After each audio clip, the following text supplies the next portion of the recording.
Hello students welcome to my SM study YouTube channel. तो आज मैं तुम्हारा गणित किताबखনৰ তিনিটা অধ্যায় মই তোমালোকক আজি তিনিটা অধ্যায়ৰ মই তোমালোকক ইম্পৰ্টেন্ট কোৱেশ্চন আলোচনা কৰাই দিম। ঠিক আছে, প্ৰথমত মই তোমালোকক পুনৰ আলোচনাত কি কি ইম্পৰ্টেন্ট কোৱেশ্চন আছে এইবোৰ আলোচনা কৰাই দিম।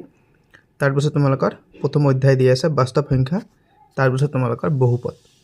এই তিনিটা অধ্যায়ৰ পৰা মই তোমালোকক ইম্পৰ্টেন্ট কোৱেশ্চন আলোচনা কৰাই দিম। তোমালোকৰ প্ৰথম কথাটো হ'ল যে পুনৰ আলোচনাৰ পৰা তোমালোকৰ এমসিকিউ কোৱেশ্চন দুটা আহিব। ঠিক আছে, তো মই তোমালোকক এই দুটা দেখুৱাই দিম।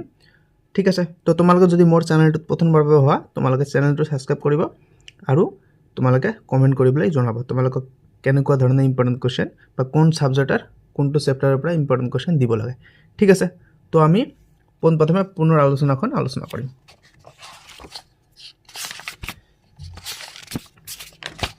এইটো আমাৰ পুনৰ আলোচনা না। ঠিক আছে,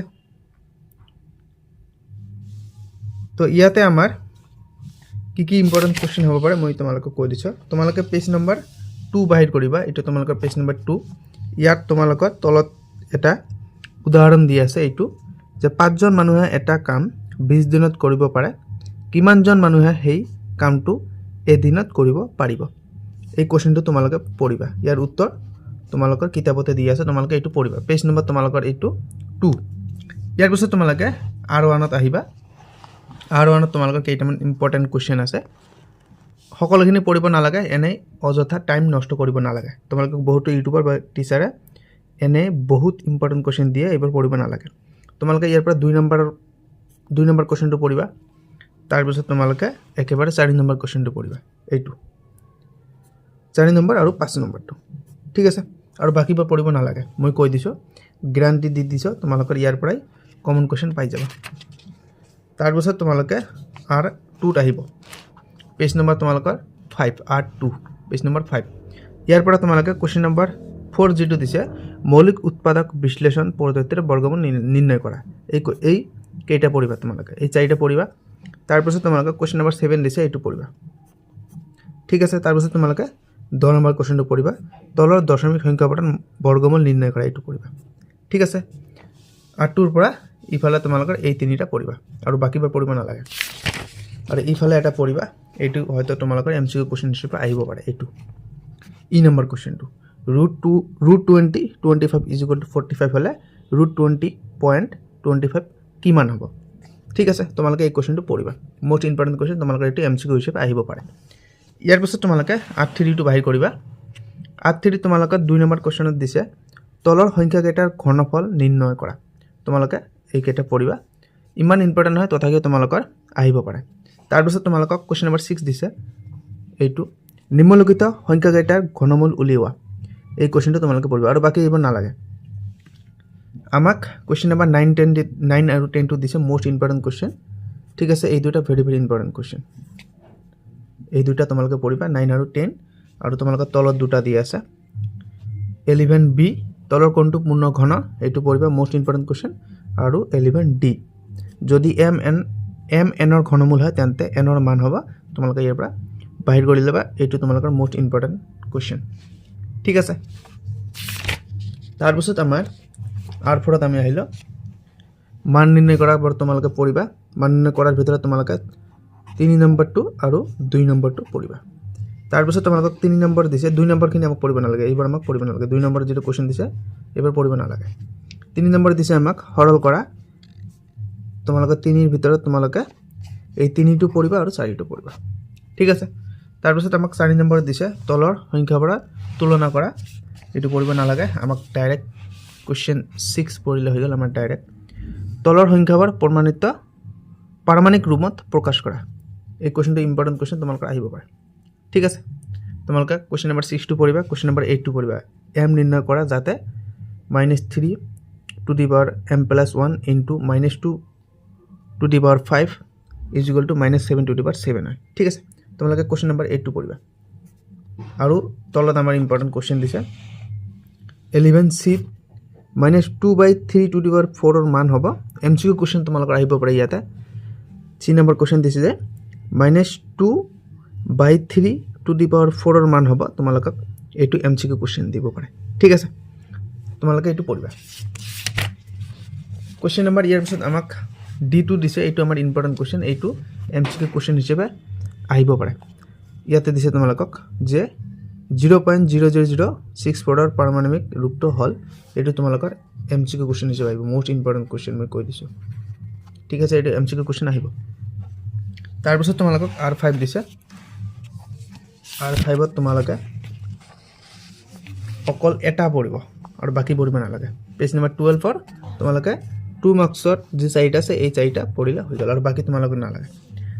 ঠিক আছে, তো ইয়াৰ পিছত তোমালোকে পেজ নম্বৰ 13 বাহিৰ কৰিবা, তাত তোমালোকৰ কেইটামান সূত্ৰ দি আছে। ঠিক আছে, সেইকেইটা তোমালোকে পঢ়িবা, এই সূত্ৰকেইটা তোমালোকে পঢ়িবা, ভেৰি ভেৰি ইম্পৰ্টেণ্ট তোমালোকক দি আছে, এই সূত্ৰকেইটা পঢ়িবা। ইফালেও তোমালোকক সূত্ৰ দি আছে, এইবোৰ পঢ়িবা। ঠিক আছে, এইবোৰ তোমালোকৰ সূত্ৰ। তাৰপিছত তোমালোকে ইয়াতে তোমালোকৰ এটা উদাহৰণত তোমালোকৰ এটা কুৱেশ্যন হ'ব পাৰে। পেজ নম্বৰ তোমালোকৰ 17 উদাহৰণ 3 দি আছে, এটা আয়তৰ দিক আৰু প্ৰস্থ ক্ৰমে 6 সেণ্টিমিটাৰ আৰু 4 সেণ্টিমিটাৰ। এটা সামান্তৰিক অঁকা হ'ল যাৰ এটা বাহুৰ দিক 8 সেণ্টিমিটাৰ। যদি সামান্তৰিক আৰু আয়তৰ কালি একে হয় তেন্তে প্ৰদত্ত বাহু সাপেক্ষে সামান্তৰিকটোৰ উচ্চতা নিৰ্ণয় কৰা। তোমালোকে এই কুৱেশ্যনটো পঢ়িবা, 2 মাৰ্কছৰ কাৰণে তোমালোকৰ এই কুৱেশ্যনটো আহিব পাৰে, 2 মাৰ্কছ। ঠিক আছে, তাৰপিছত তোমালোকে আৰু এটা তোমালোকক উদাহৰণ দি আছে, তোমালোকে পেজ নম্বৰ 20 বাহিৰ কৰিবা, পেজ নম্বৰ 20 উদাহৰণ 11, এইটো তোমালোকে পঢ়িবা। ইয়াতে দিছে যে এটা আয়তীয় ঘনকৰ দিক, তোমালোকে পঢ়ি ল'বা। ঠিক আছে, বহুত টাইম লাগে, তোমালোকে পঢ়িবা। পেজ নম্বৰ 20 উদাহৰণ 11, এইটো তোমালোকৰ কুৱেশ্যনো ইয়াতে দি আছে আৰু উত্তৰ ইয়াতে দি আছে, তোমালোকে পঢ়িবা। তাৰপিছত তোমালোকক R6 দি আছে অনুশীলনী, ইয়াৰ পৰা তোমালোকে অকল এটা কুৱেশ্যনে পঢ়িবা। পেজ নম্বৰ তোমালোকৰ 22, অকল এটা কুৱেশ্যন 21 নম্বৰ কুৱেশ্যন, এইটো পঢ়িবা আৰু বাকীবোৰ পঢ়িব নালাগে, এনেই দিছে। ঠিক আছে, তাৰপিছত তোমালোকৰ বাস্তৱ সংখ্যা আছিল আমাৰ ৰিয়েল নাম্বাৰছ। ঠিক আছে, তোমালোকে পেজ নম্বৰ উলিয়াবা 27, এটা কুৱেশ্যন তোমালোকৰ MCQ দিব পাৰে বা 1 মাৰ্কৰ কুৱেশ্যন তোমাক ইয়াতে দিব পাৰে। ঠিক আছে, যে কলন বিধি নামটো ক'ৰ পৰা উৎপত্তি হৈছিল। ঠিক আছে, ইয়াতে দি আছে নৱশতিকাৰ পাৰ্চী গণিতজ্ঞ অলখুৱাৰী জমিৰ নামটোৰ পৰাই। ঠিক আছে, অলখুৱাৰী জমিৰ নামটোৰ পৰাই এলগৰিথম অৰ্থাৎ কলন বিধি শব্দটোৰ উৎপত্তি হয়। ঠিক আছে, আমাৰ মেইনলি উত্তৰটো হ'ব অলখুৱাৰী জমিৰ। ঠিক আছে, অলখুৱাৰী জমিৰ নামটোৰ পৰাই আমাৰ কলন বিধি শব্দটো উৎপত্তি হৈছিল, এইটো পঢ়িবা। পেজ নম্বৰ তোমালোকৰ 27। তাৰপিছত তোমালোকে অনুশীলনীত আহিবা 1.1, ইয়াতে তোমালোকে অকল দুটা পঢ়িবা, কুৱেশ্যন নম্বৰ 2 আৰু কুৱেশ্যন নম্বৰ 5 বাছ। ঠিক আছে, এই দুটা তোমালোকে ভালদৰে পঢ়িবা, চিলেকশ্যন কৰি দিছোঁ। তাৰপিছত তোমালোকে 1.2 আহা, 1.2 তোমালোকৰ ইয়াতে তোমালোকৰ দুটা ইম্পৰ্টেণ্ট কুৱেশ্যন আছে, 4 আৰু 6 মোষ্ট ইম্পৰ্টেণ্ট, 4 আৰু 6 এই দুটাৰ ভিতৰত তোমালোকৰ এটা আহিব। তাৰপিছত তোমালোকক 1.3 দিছে, 1.3 তোমালোকক দিছে যে দেখুওৱা যে বা প্ৰমাণ কৰা যে √5 বা 3.2 √5 অপৰিমেয়। তোমালোকে মুঠতে এইবোৰ তোমালোকে পঢ়িবা, এটা কুৱেশ্যন তোমালোকৰ আহিব 4 মাৰ্কছৰ বা 3 মাৰ্কছৰ, যে প্ৰমাণ কৰা যে এই সংখ্যাটো অপৰিমেয় বা এই সংখ্যাটো অপৰিমেয়। তোমালোকে ইয়াৰ পৰা কমন হিচাপে লৈ এটা পঢ়িলে হৈ গ'ল। ঠিক আছে, তোমালোকে মুঠতে এটা ধ্যান দিবা, এই কুৱেশ্যনটো তোমাৰ আহিবই, প্ৰমাণ কৰা বা দেখুওৱা যে এই সংখ্যাটো অপৰিমেয় বা এই সংখ্যাটো অপৰিমেয়। তোমালোকে এইটো ভালদৰে পঢ়িবা, যিকোনো এটা পঢ়িবা। মোৰ মতে তোমালোকৰ এইটো আহিব পাৰে এইবাৰ, এইটো নহয় 2 নম্বৰটো।